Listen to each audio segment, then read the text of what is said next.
Estos días se conmemora el 213 aniversario del inicio de la independencia de México, y por tal motivo hablaremos de uno de los casos que más misterio han tenido a lo largo de todo ese tiempo, porque se debate entre la realidad y la ficción. Me refiero a la existencia del Pípila. A través de los años, muchas leyendas urbanas, históricas y de terror le han dado la identidad cultural a México. Semana a semana haremos un recorrido por todas ellas. Esto es Leyenda Urbana MX con Ismael Méndez.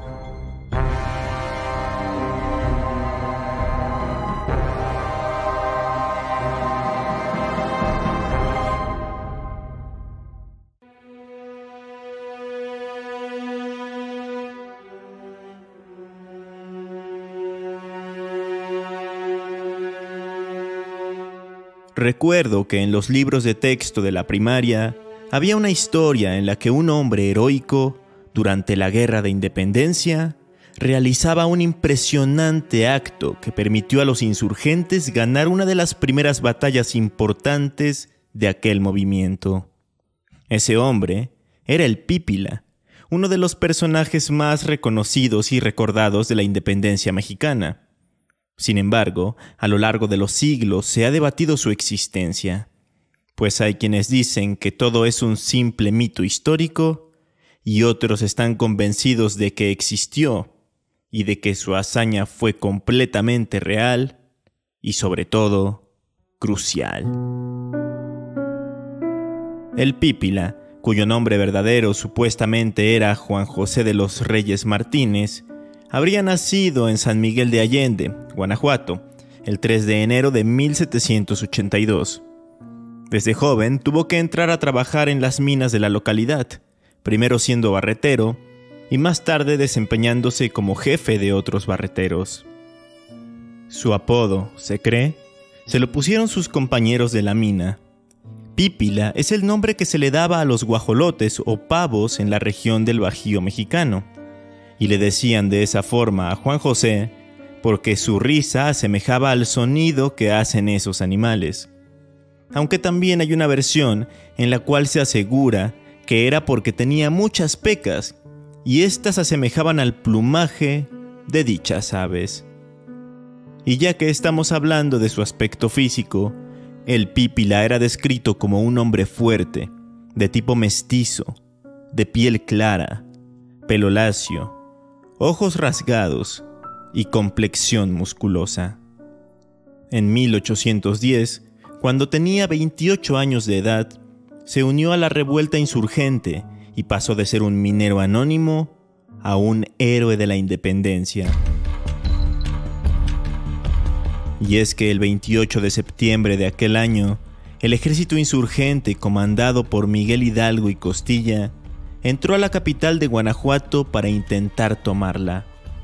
Los soldados que servían a la corona española, al ver que eran superados ampliamente en número, se refugiaron junto a civiles en la Alhóndiga de Granaditas. Ese lugar funcionaba como almacén de granos de la ciudad y de hecho había sido inaugurado muy recientemente. Es por eso que fue elegido como refugio. El edificio era prácticamente nuevo y estaba muy, pero que muy bien fortificado. Así pues, Hidalgo junto con su ejército, al que se le unieron mineros de la región, trataban de encontrar una forma de entrar a aquel lugar. Es entonces cuando Juan José de los Reyes Martínez, el Pípila, se colocó una enorme losa de piedra en su espalda para poder acercarse a la puerta de la Alhóndiga sin ser abatido por las balas de los realistas. Y una vez estando ahí, llenó la entrada con chapopote y la prendió con una antorcha. Así fue como pudieron entrar los insurgentes a ejecutar una terrible matanza, pues acabaron no solo con los soldados, sino con la población que ahí también se protegía. De hecho, en la descripción de la pieza llamada El asalto a la Alhóndiga de Granaditas, que se encuentra en el Museo del Caracol, se puede leer que este sangriento episodio causó enojo y divisiones entre los jefes insurgentes, que temieron haber perdido el control sobre los miembros de su ejército.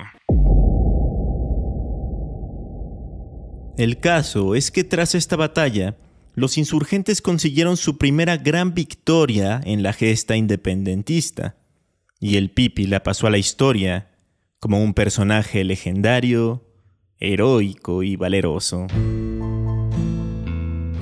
La primera vez que se hizo referencia al Pípila en la historia mexicana fue en el cuadro histórico de la Revolución Mexicana de Carlos María de Bustamante, que empezó a escribirse prácticamente cuando terminó la independencia, aunque la versión definitiva fue publicada en 1843.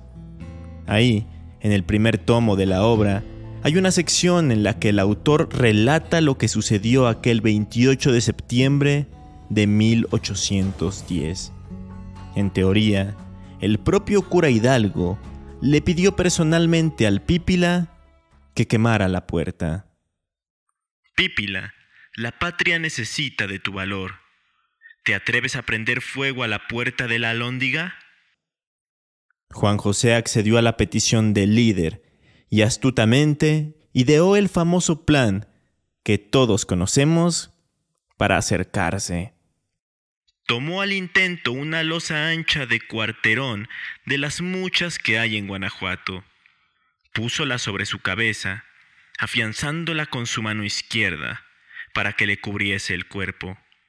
Tomó con la derecha un ocote encendido y casi a gatas marchó hacia la puerta de la Alhóndiga, burlándose de las balas enemigas.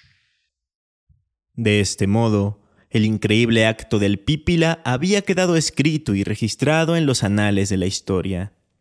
Pero no pasó mucho tiempo para que otros estudiosos empezaran a desmentir o a poner en duda este pasaje, como Lucas Alamán, historiador y político conservador del siglo XIX, quien dijo que esa historia era del todo falsa, principalmente porque el cura Hidalgo, al momento de la toma de la Alhóndiga, permanecía en el cuartel de caballería, que se encontraba al extremo opuesto de la ciudad, por lo que era imposible que le hubiera dado aquella orden al Pípila para que fuera a quemar la puerta. Cabe destacar que Lucas Alamán vivía en Guanajuato cuando ocurrió la toma de la Alhóndiga. Es más, su casa estaba cerca del lugar, así que fue testigo de lo que ocurrió aquel día, mientras que María Bustamante no estuvo presente en los hechos que menciona en su obra. Aquí hay un punto a favor de Alamán.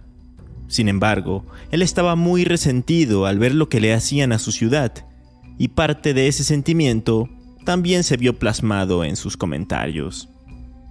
Luego entra a la ecuación otro personaje, José María Liceaga, quien recalcó el hecho de que el Pípila no era alguien famoso antes de ese suceso.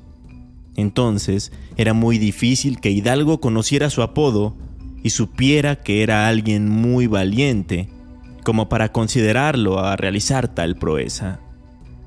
En fin, pasaron los años y los dimes y diretes continuaron.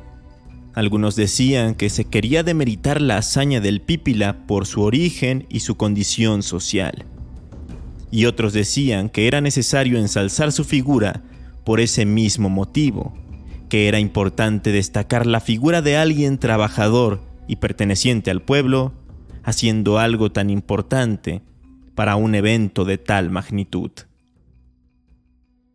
Dice Artemio del Valle Arizpe en su libro Personajes y leyendas del México virreinal que este debate se hubiera evitado si en la época en la que Carlos María de Bustamante escribió su obra, se hubiera consultado a gente que pudiera aportar más información, ya que los sucesos eran relativamente recientes. Incluso cierra el capítulo dedicado al Pípila de forma tajante, diciendo que lo que escribió Bustamante era pura fantasía, porque no citaba ninguna fuente. Había porción de datos que hubiese podido utilizar, relaciones y memorias que leer, pero se va como siempre el buen señor por el ancho camino de su fantasía, y no pone a ese respecto ninguna autoridad en qué apoyar su dicho. Otro estudioso que fue contundente respecto a la existencia del Pípila es Carlos Eduardo Díaz, quien en su obra 100 personajes pintorescos en la historia de México expone: hermosa y patriótica historia. Lástima que es falsa. Hidalgo estaba demasiado lejos, a salvo de las balas, y el Pípila jamás existió. Igualmente, otros historiadores de esta época, como Alfredo Ávila, han aportado más aspectos a considerar, como el elemento de la losa de piedra que el Pípila, en teoría, usó como protección, pues comenta que no es muy verosímil esa acción en particular. Y así más y más personas han tocado el tema, como la doctora Úrsula Camba, el escritor Jorge Ibargüengoitia, la historiadora Patricia Montoya, entre muchas otras más.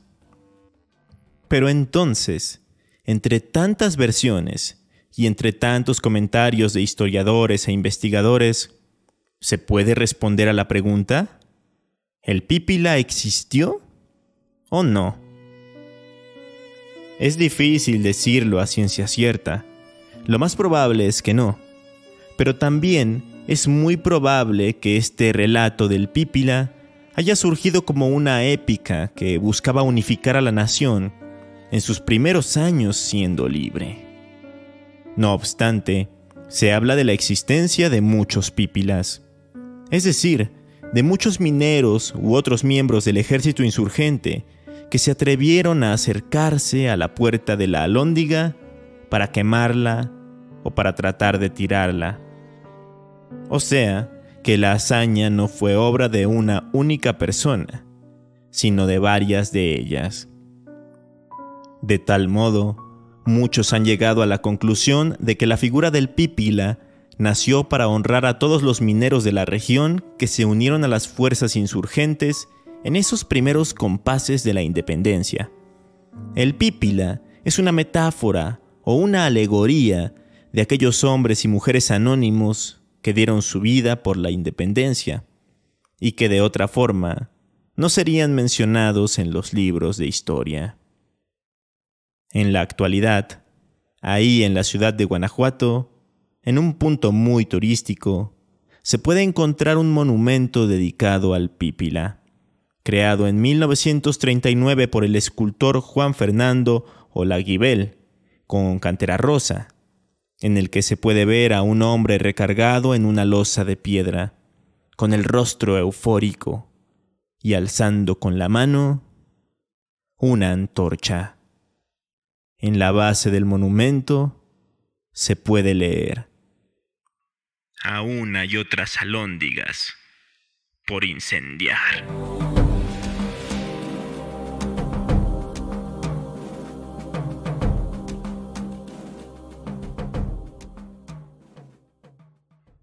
Hoy en día, el escenario de aquel pasaje histórico tan importante es el Museo Regional de Guanajuato. Se puede visitar. Y, por cierto, se cuenta que derivado de aquella batalla de hace 213 años en la que murió tanta gente, ahí hay mucha actividad paranormal. Pero eso ya lo conté en el primer episodio de los museos embrujados en México. Así que si quieren conocer esas historias de fantasmas, vayan a escucharlo. Es el episodio 40 de la tercera temporada. Espero que les haya gustado este capítulo relacionado con estas fechas y espero que disfruten de las fiestas patrias.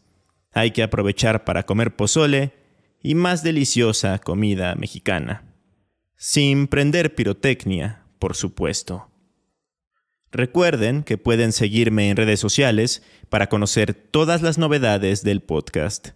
Me pueden encontrar como Leyenda Urbana MX en Facebook e Instagram o como @leyendaumx en Twitter. Yo los espero aquí el lunes con un nuevo episodio. Hasta entonces.